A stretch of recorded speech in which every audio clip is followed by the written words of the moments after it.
दिनैहाय नैबे रामफल बिल बियाब बाथौ गौथुम बोसोरारि आनसलिकनि जे टार्मिनेटिं बे मोनसे सेसनमोन दा बेजों लोब्बा लाखिनानै बिथांमोनहा मोनसे गेवलां मेल बेवहाय हाबाफारि लाफादों। दा बे हाबाफारि लाफानायाव बिथांमोना गावसिनि हाबाफारिखौहाय दिनै गोजाम बडिखौ सिफायनानै गोदान बडि दादों।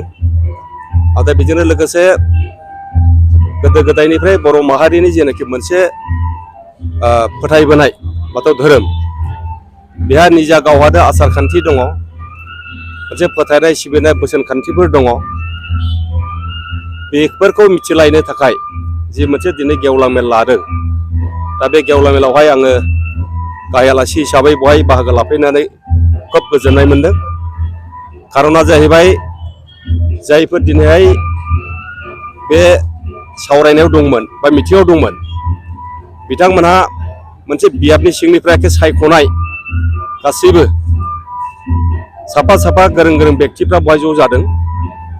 गामि सिंनिफ्राय बांद्राय सिबियारिल' जानाय नंला बियो, माने सिबिनायजों लोगोसे बिथांमोनहा जायफोर सिन्थाबिर बा व्यक्तिफोर दङ, धोरोमनि सोमोन्दै मिथिनो गोरों व्यक्तिफोर दङ आरो बेवहाय माखासे फरायसा आफादनि लेखा गोरों गथ'फोरबो दङ। थ' जोङो बेवहाय बाथौ धोरोमनि सोमोन्दै एसे गुवारै सावरायनाय जादों। जोङो माखासे बोसोनखौ बेवहाय खोन्थालायनाय जादों।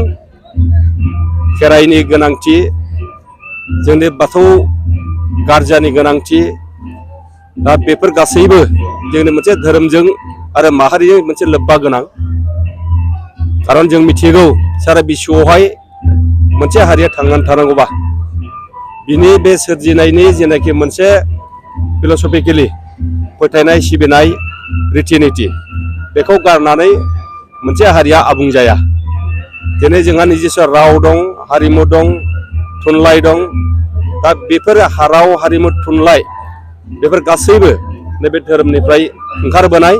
जोंनि मोसानाय मुसुरनाय बे खेराइजों लोब्बा दङ।